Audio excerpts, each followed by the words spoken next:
이 말씀은 참 오래전 기억이 나는 말씀이에요. 제가 신학을 해야 되나 말아야 되나 많은 목사님들의 조언을 받고 기도원 가서 소위 응답받겠다고 하나님 앞에 껍적거릴 때 이 말씀에 눈이 갔죠.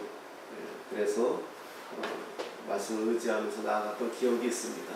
저는 그 당시에 가정이 있었기 때문에 그게 제일 사실 두려웠어요.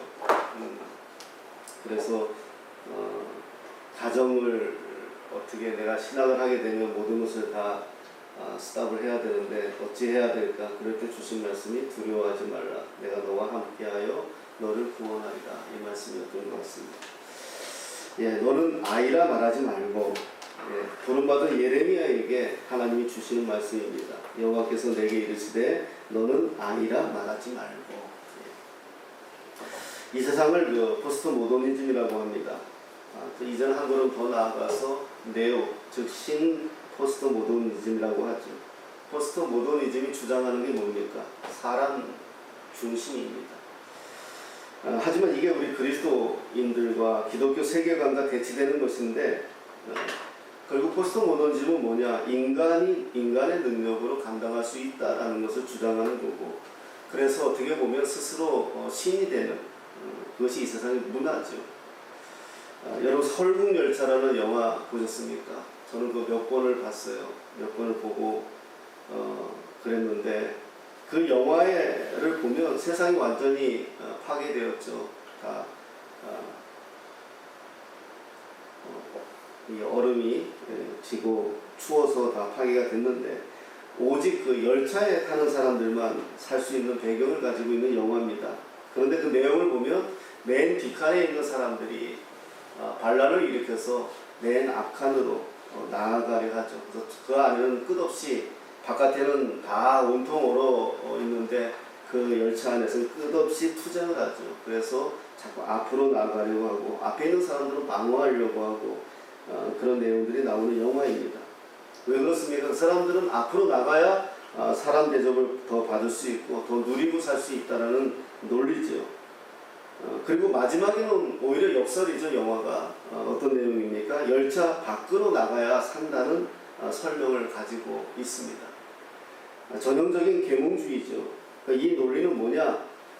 사람이 어떤 통제할 수 있고 사람이 관리할 수 있다라는 것이 그 포스트 모더니즘의 그 세계관이 들어가 있는 것을 그 영화 안에서 좀 자세히 보면 좀 살펴볼 수가 있었습니다.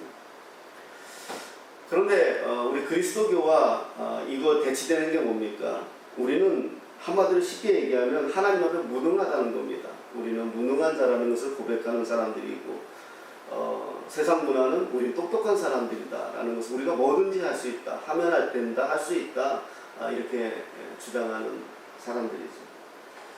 그래서 그렇기 때문에 우리는 무능한 자기를 의지하고 살 수 없기 때문에 하나님을 의지할 수밖에 없다라는 것이 우리들의 고백입니다. 지금 이 땅의 주일학교는 완전히 멈추었죠. 물론 코로나 때문이기도 하지만 사실 교회학교는 그 이전부터 파산이었습니다.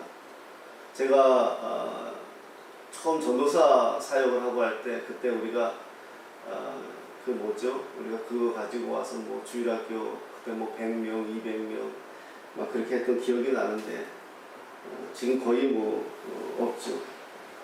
우리 아이들이 솔직히 한번 고백해 보면요, 주일학교가 지금 이렇다라는 것이 사실은 시대가 그런 것도 없지 않아 있지만 고백해야 될 것은 우리 어른들, 우리 먼저 믿은 우리가 바로 살지 못하고 생각이 세상과 다를 바 없었다는 데 우리가 고백을 해야 됩니다.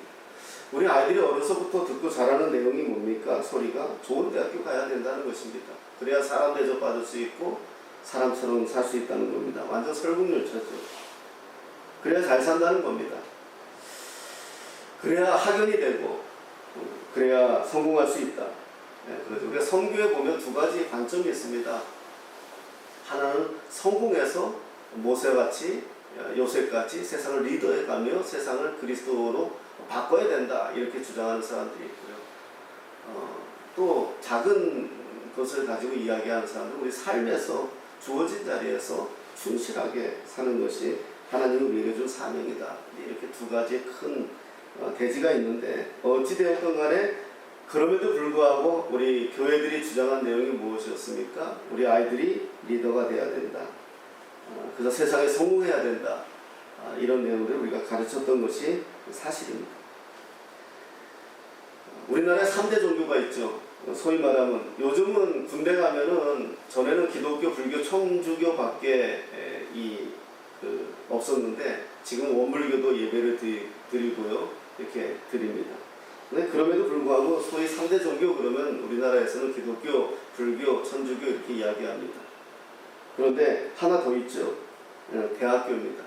그래서 아주 위대한 종교입니다. 대학교도 삼위일체가 있다고 합니다. 서울대, 연대, 고대, 일명 스카이죠. 이게 이 나라의 현실입니다.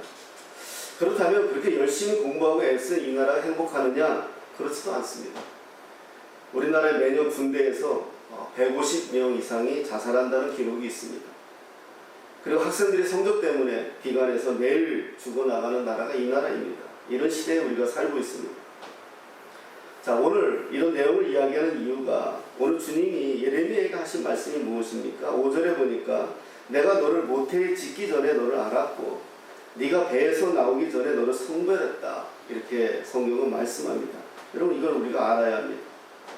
우리는 하나님의 철저한 계획과 섭리 속에 태어난 사람들입니다. 저와 여러분들이 그리고 이 땅의 청소년과 청년들이 우리가 바로 알아야 되는 게 내가 누구냐는 겁니다. 내가 누구냐.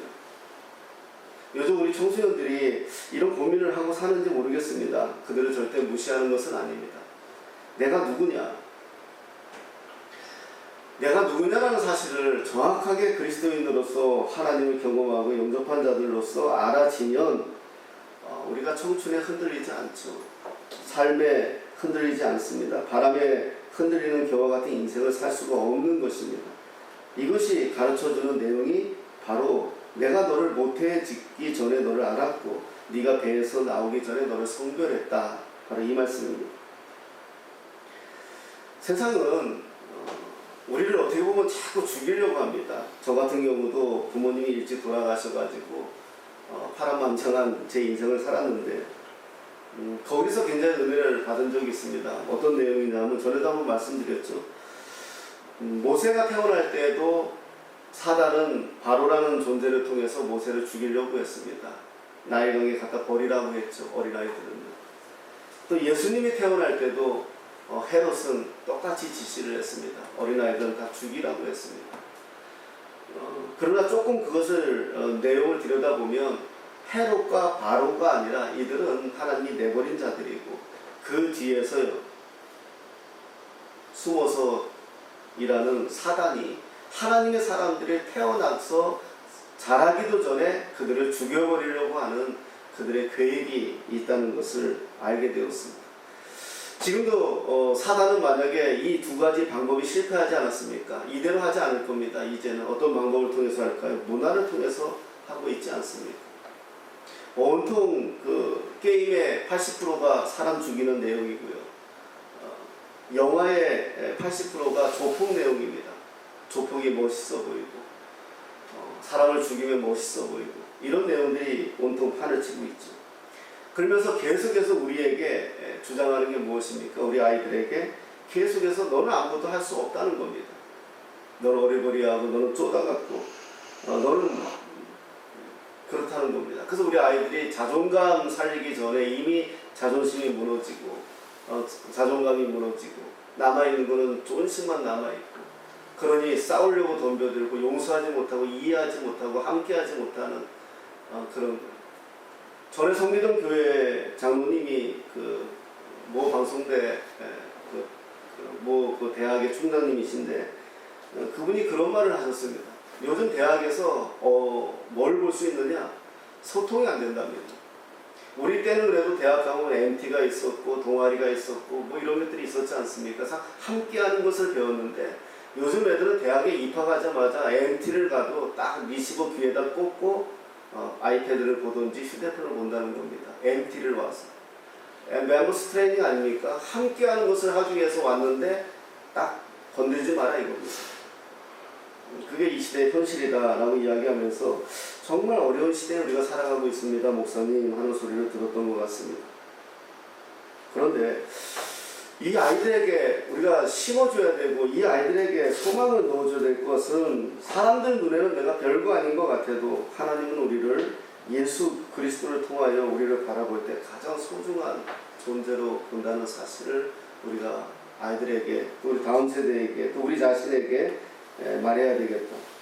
하나님이 독생자와 예수 그리스도와 바꾼 사람들이고 또 기업물을 자라고 말씀해주고 있다는 사실, 이 얼마나 소중하고 존귀한 자라는 사실을 우리가 알아야 되겠다 라는 것을 고백해야 됩니다.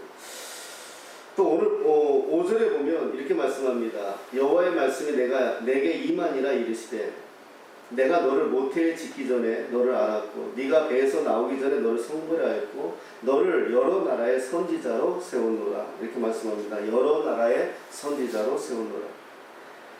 하나님은 이 말씀을 우리에게 적용하면 저와 여러분들 쓰기를 원하십니다. 저와 여러분들 통해서 일하시기를 원해요. 하나님은 사람을 통해서 일하시지 않습니까? 그런데 우리가 왜 쓰임받지 못하느냐? 바로 이겁니다. 여호와의 말씀이 내게 임하니라. 이게 안 된 겁니다. 여호와의 말씀이 내게 임하지 않았기 때문에 요나도 여호와의 말씀이 임했을 때 도망갔다가 두 번째 임했을 때 다시 돌아와서 주의 일을 하지 않았습니까? 우리가 이 시대에 정말 다시 생각해 봐야 될 게 뭐냐면 여호와의 말씀이 내게 지금 임하고 있느냐라는 겁니다. 내가 하나님의 말씀에 반응하고 있느냐라는 것입니다. 여러분 쓰나미 얘기를 한 번씩 하는데 인도네시아 쓰나미 일어났을 때 동물들은 다 살았어요. 동물들은. 개미까지도 다 산으로 도망갔는데 사람들만 쓰나미 오는 걸 모르고 놀다가 사람들이 그렇게 많이 죽었단 말입니다. 하나님이 이 땅을 생육하고 번성하고 충만하라고 인간에게 맡겼는데 인간들은 하나님과 영적인 교감이 무너지면서부터 콘크리트로 갇히면서부터 세상을 볼 수 있는 눈이 없습니다. 한 치 앞도 못 봅니다. 당장 덤벼든 쓰나미도 모르고 코로나19도 모르고 우리가 살아갑니다. 그게 우리들의 연약함입니다. 우리가 지금 잃어버린 것은 뭐냐? 코로나19로 인해서 무너진 것이 아니라 이것들을 우리가 예상하지 못하고 살아가는 것. 하나님은 생육하고 번성하고 충만하고 했을 때는 이미 우리에게 다 말씀해 주셨습니다. 성경을 통해서 계시를 통해서 이미 우리에게 다 말씀해 줬습니다. 코로나19라는 단어는 없지만은 낙타로 인해서 또 박쥐로 인해서 이러한 바이러스와 이러한 질병이 올 거라는 것은 성경에 기록되어져 있습니다. 저도 찾아봤습니다. 근데 우리는 무시했습니다. 무슨 말이냐? 하나님의 말씀이 내게 임하고 있느냐? 하나님의 말씀이 내게 임하지 않으면 당장 한 치 앞도 모를 수밖에 없는 것이 우리 인생입니다. 그래서 오늘도 우리는 하나님의 말씀이 내가 임할 때 하나님의 말씀이 내게 올 때 내가 아멘할 수 있고 반응할 수 있고 순종할 수 있느냐라는 것을 우리가 고백하게 됩니다. 그래야 하나님이 선지자로 세웠노라. 하나님의 말씀의 사명으로 우리가 감당할 수 있도록 하나님이 하셨다라는 것입니다. 오늘 성경은 또 이렇게 이야기합니다. 7절에서 저는 이 말씀이 많이 좀 꼽혔습니다. 너는 아이라 말하지 말고 언제까지 하나님 앞에서 어린아이같이 살려 하겠는가. 지금 우리가 다 어린아이 같지 않습니까? 요즘 신앙생활 해보는 거 보면 그냥 어려우면 그냥 하나님 앞에 울고 불고 살려달라 하다가 조금만 좋아지면 아무 문제 없는 것처럼 또 평안하게 살다가 조금만 또 어려움이 오고 광풍이 오면 그냥 또 하나님 앞에 매달려서 뭐 니나 내나 할 거 없이 우리가 그런 것 같습니다. 주님이 우리에게 오늘 그렇게 말씀하는 것 같습니다. 너는 언제까지 어린아이같이 살려 하겠느냐? 언제까지 이 거룩한 사명 앞에서 투정 부리며 살겠냐? 하나님께서 무엇을 맡기려 하여도 어린아이 같아서 하지를 못한다는 것입니다. 왜 그렇습니까? 자신의 존재 이유, 이 땅에 하나님이 보내신 사명을 모르기 때문에 그런 것입니다. 사명이 있는 자는 더 이상 어린아이가 아닙니다. 세상은 자꾸 우리를 어린아이로 만들려고 합니다. 그래서 세상의 어떤 것에 보호받으며 살아가려 합니다. 보험도 만들고요, 동아리도 만들고요, 친목단체도 만듭니다. 왜 그렇습니까? 거기에 내가 뭔가 소속되어져 있으면 내가 안심하는 것 같은 마음이 들거든요. 보험 하나 들어놓으면 왠지 내 생명이 든든해지는 것 같거든요. 좋은 단체에 내가 가입되어 있으면 내가 왠지 모르게 사는 것이 풍성해 보이거든요. 물론 이것이 나쁘다는 것은 아닙니다. 그러나 더 중요한 것은 더 이상 어린아이로 있어서는 안 된다는 것입니다. 남에게 나를 의탁하는 인생이 아니라 사명 붙들고 살아낼 수 있는 사람들, 하나님 말씀 붙들고 살아낼 수 있는 사람들, 비바람이 오고 바람이 불고 태풍이 불어도 하나님 붙들고 살아낼 수 있는 인생들, 조금만 비바람 쳐도 징징거리고 하나님 죽겠습니다 하는 자들이 아니라 하나님 말씀 붙들고 감당할 수 있는 사람들. 제가 청소년 사역할 때 우리 아이들한테 늘 했던 말이 있습니다. 화초같이 살지 말아라. 비닐하우스에서 주어지는 물과 주어지는 거름과 주어지는 환경에 사는 아이들, 비닐하우스가 걷어내면 다 죽어버립니다. 그러나 야생화 같이 흙 한 줌밖에 없어도 그 흙 한 줌 부여안고 태풍이 불어도 바람이 불어도 살아낼 수 있는 자들, 그러한 자들이 세상 가운데 덩그러니 놓여있어도 살아낼 수 있다. 하나님 붙들고 살아내는 법을 어린아이 때부터 배워라. 오늘도 하나님 붙들고 내가 살아가는 방법을, 인생을 배워라. 하나님 아니면 안 된다고 고백할 수 있는 인생이 한번 되어보자. 그럼 하나님이 너를 가만히 두겠느냐? 그럴 수 없다. 여러분, 내가 늘 하는 말입니다. 하나님이 바울을 이뻐서만 썼겠습니까? 그 당시에 바울만한 인물이 없었어요. 몇 개 국어를 했죠. 어려서부터 말씀에 충실했죠. 믿음의 가문에서 자랐죠. 그러니까 예수님이 그를 만나면서까지 바울을 바울되게 하시고 쓰셨단 말입니다. 우리가 어린아이로 있는 이상은 하나님이 쓰실 수가 없습니다. 왜냐하면 어떻게 맡기겠습니까? 힘들면 도망가버리고, 힘들면 무너지고, 힘들면 징징거리고, 어떻게 하나님 우리에게 맡길 수 있겠습니까? 힘이 들어도, 당장 쓰나미와 같은 태풍이 내 앞에 불어도 나는 하나님으로 더불어 살겠다. 나는 하나님 말씀 붙들고 살겠다. 나에게 주어진 사명이 있으니까 나는 그 사명 감당하며 살겠다 라고 외치는 자에게 하나님이 맡길 수 있지 않겠습니까? 오늘 말씀 준비하면서 저도 솔직히 내 안에 들여다보지 않을 수가 없었습니다. 내 안에 어린아이 같은 요소가 참 많다는 것을 고백하게 됩니다. 그러니 툭하면 삐지고, 툭하면 안 안아준다고 징징거리고. 왜 그렇습니까? 아직 어린아이라는 겁니다. 어린아이를 봐주기 원합니다. 그래서 부모에게 떼를 쓰고 뭐 사달라 조르는 것입니다. 하지만 어른은 부모의 마음을 압니다. 그래서 스스로 알아서 하지요. 부모가 무엇을 원하는지 안다는 것입니다. 어른은 묵묵히 삶을 바라봅니다. 불평하고 투정하는 자가 아니라 묵묵히 삶을 바라보며 그 삶 위에 부으실 하나님의 은혜를 내다보고 살아갈 수 있는 사람들이 어른이 아니겠습니까? 어린아이가 아닌 어른으로서 하나님이 우리에게 원하시는 것이 무엇입니까? 하나님 말씀 가지고 세상 나가는 것입니다. 세상을 향해 복음을 외치라는 것입니다. 사랑하는 여러분, 하나님의 말씀이 저와 여러분들을 끌고 가는 인생 되시기를 예수님의 이름으로 축복합니다. 여러분, 전 세계 선진국 중에서 복지가 가장 잘 되어 있는 나라 중 하나가 노르웨이라고 합니다. 노르웨이는 유치원부터 대학교까지 나라에서 공부를 시켜준다고 합니다. 병들고 죽으면 병원부터 장례식까지 국가가 책임을 져준다고 합니다. 요람에서 무덤이라는 말이 여기서 시작되었다고 합니다. 그런데 200년 전에 노르웨이는 그런 나라가 아니었습니다. 200년 전에 노르웨이는 어떤 나라였느냐? 해적 국가였습니다.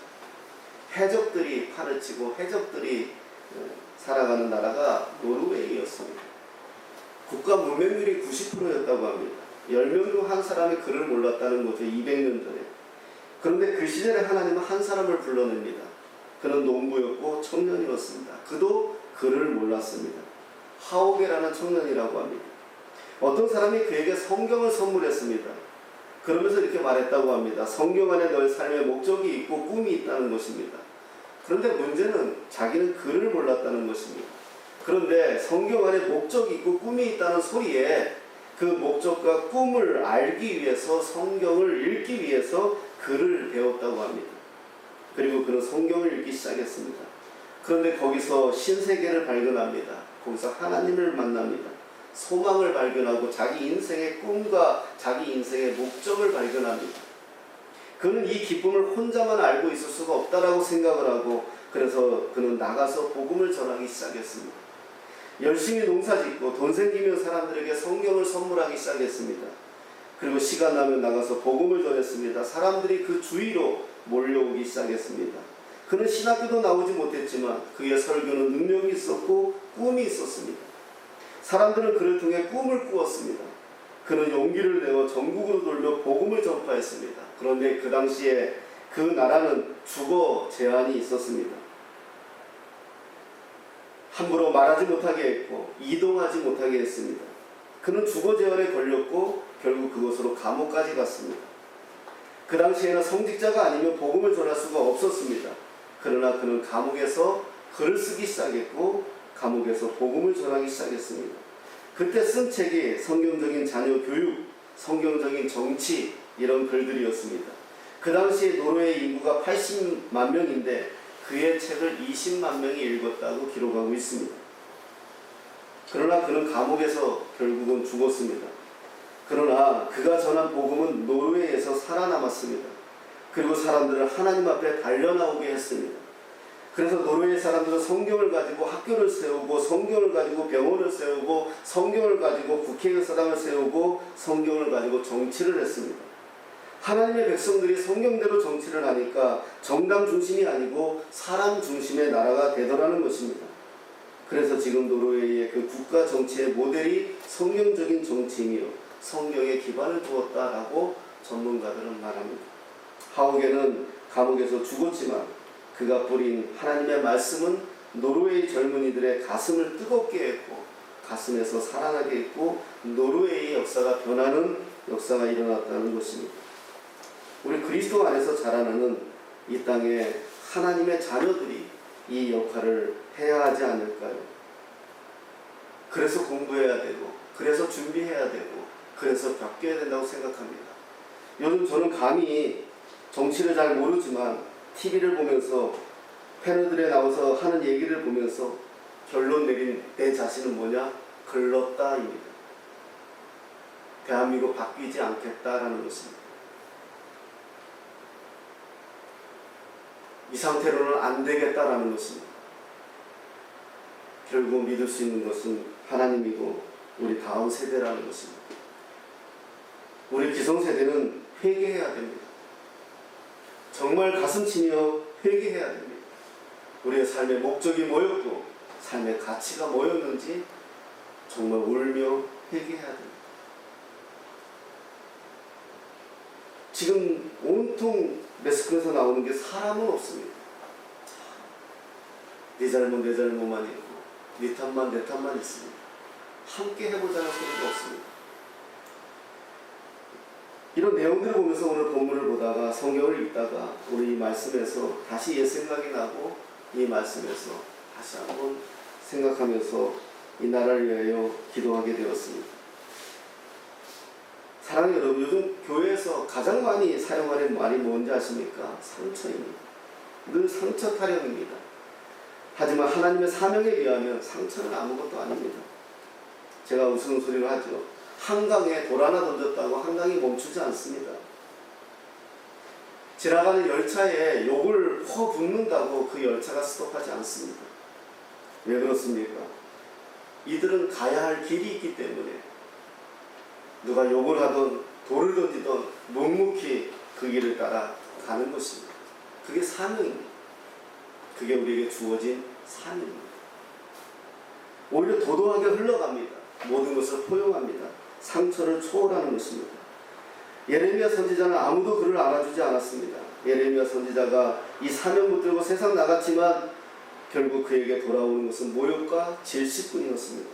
그래도 예레미야 선지자는 말씀을 선포합니다. 예레미야서를 읽어보면 옷을 홀딱 벗고 시장 한복판을 가로지르는 퍼포먼스까지 합니다. 그러나 그렇게 하는 이유가 무엇입니까? 사명입니다. 하나님의 사명이 그의 삶을 주도했기 때문에 그는 하나님의 말씀이라면 달려나갔던 것입니다. 끝까지 견딜 수 있었던 것입니다. 여러분, 지금 저와 여러분을 붙들고 저와 여러분들을 끌고 가는 것이 무엇입니까? 세상이 주는 어떤 것들입니까? 아닙니다. 다시 하나님의 말씀이어야 합니다. 다시 하나님 앞에 서야 됩니다. 언제까지 한국교회가 언제까지 저와 여러분들이 어린아이 같이 살겠습니까? 하나님께서 예레미야를 부르시면서 하신 말씀이 뭡니까? 너는 어린아이라 말하지 말아라. 세상은 우리를 어린아이처럼 말할지 몰라도 어린아이라 말하지 마라. 이 말은 무엇입니까? 연령이나 경험 때문에 자신을 과소평가하지 말라는 것입니다. 앞으로 자신에게 수반될 고난을 예견하고 주어진 임무를 회피하려는 변명의 고백을 말하지 말라는 것입니다. 어린아이는 늘 변명하죠. 이것 때문에 안 됐다. 저것 때문에 안 됐다. 뭐 때문에 안 됐다. 아니면 나 때문에 안 된 거죠. 어린아이가 말하지 말고 내가 너를 누구에게 보내든지 너는 가며 내가 내게 무엇을 명령하든지 너는 말할지니라. 이렇게 말하는 그리스도인이 없습니다. 이렇게 명령을 주시면 순종하는 하나님의 사람들이 적습니다. 우리는 너무 우리의 삶의 상황에 정황에 우리가 매몰되어 있습니다. 그러면 아무것도 할 수 없습니다. 어린아이인 것입니다. 너는 그들 때문에 두려워하지 말라고 말씀하십니다. 내가 너와 함께하여 너를 구원하리라. 심지어 도장까지 찍어주십니다. 나 여호와의 말이니라. 그리고 이렇게 말씀하십니다. 여호와께서 그의 손을 내밀어 내 입에 대시며 여호와께서 내게 이르시되 보라 내가 내 말을 네 입에 두었노라. 저와 여러분들의 입술에 하나님의 말씀이 있습니까? 위기를 만날 때 가장 먼저 생각나는 것이 하나님의 말씀입니까? 어려움을 경험할 때 힘들고 지칠 때 저와 여러분들을 다시 살아나게 만드는 하나님의 말씀이 우리 입술에 있습니까? 정말 다시 한번 우리는 고백해야 되겠습니다. 내 말을 네 입에 두었노라. 이미 주셨습니다. 이미 우리는 하나님의 말씀을 수없이 대했고 하나님의 말씀은 이미 우리에게 수없이 주어졌습니다. 그런데 우리는 사용할 줄 모릅니다. 우리는 말할 줄을 모릅니다. 왜냐하면 두려움이 삶의 무게가 이것보다 더 크게 느껴지기 때문에 그렇습니다. 바로 그것이 무엇입니까? 어린아이인 것입니다. 다시 한번 우리가 저 여러분들 꿈꾸는 교회 지체들이요 식구들이요 우리 어린아이에서 탈피하고 어른이 됩시다. 믿음으로 세상을 보고 믿음으로 이 어렵다는 시기지만 이 가운데에서 하나님의 역사와 하나님의 운행하심과 하나님의 일하심을 볼 수 있는 저와 여러분 되시기를 예수님의 이름으로 축복합니다.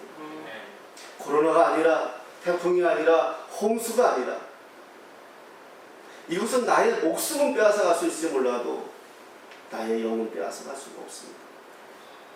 정말 두려워할 자를 두려워할 수 있는 사람들, 무서워할 자를 무서워할 수 있는 사람들, 하나님 앞에 붙잡힌 당에서 사명 붙들고 살아낼 수 있는 사람들, 여호와의 말씀이 내게 임하니라. 오늘 내게 하나님의 말씀이 임하면 그 말씀을 붙들고 감당하는 겁니다. 여호와의 말씀이 내게 임하니라 하시면서 바로 해주신 말씀이 뭡니까? 내가 너를 모태에 짓기 전에 너를 알았고 네가 배에서 나오기 전에 너를 성별하였고 너를 여러 나라의 선지자로 세웠노라. 이게 무슨 말입니까? 하나님의 말씀이 임했다는 것은 뭐냐? 나의 존재를 안다는 겁니다. 하나님은 오늘을 위해서 저와 여러분들을 선택했습니다. 하나님은 오늘의 삶을 위해서 저와 여러분들을 택하셨고 이미 아버지 허리에 있을 때부터 어머니 복중에 있을 때부터 하나님은 계획하셨다는 사실을 우리가 알 수 있다는 것입니다. 너는 아이라 말하지 말고 그리고 우리가 믿음의 대장부들 되시기를 예수님의 이름으로 축복합니다. 다윗이 마지막 생명을 마칠 때에 다윗이 자기 솔로몬에게 준 유언이 뭔지 아십니까? 너는 대장부가 되라, 이 말이었습니다. 다윗이 어떤 사람이었습니까? 수없는 전쟁을 치른 사람이고 장군이었습니다. 그는 모든 사람들이 최고의 남자로 여겼고 최고의 대장부로 여겼습니다. 그런데 그는 하나님 앞에 대장부로 살지 못한 겁니다. 쪼잔하게 살았고 그래서 정적을 죽이고, 그래서 한 여자에 의해서 가정이 아픔을 경험하고 자식을 잃기도 하고, 그랬던 사람이 자신이었음을 고백하면서 자기 아들에게만큼은 그렇게 말해주었던 것입니다. 너는 대장부가 되어라. 사랑하는 여러분, 우리의 삶이 녹록지 않고 힘들고 어렵지만 더 이상 아이가 아니라 믿음의 대장부로 주어진 삶에서 하나님을 드러내며 말씀을 통해서 승리하시고 하나님의 사랑하는 저와 여러분 되시기를 예수님의 이름으로 축복합니다. 하나님은 강하십니다. 하나님은 능력이 있으십니다. 하나님 손에 붙들리면 인생이 달라지는 것입니다. 하나님이 오늘도 그 하나님이 오늘도 함께 하신다는 사실을 기억하시고 승리하시기를, 한 주간 살아내시기를 예수님의 이름으로 축복합니다.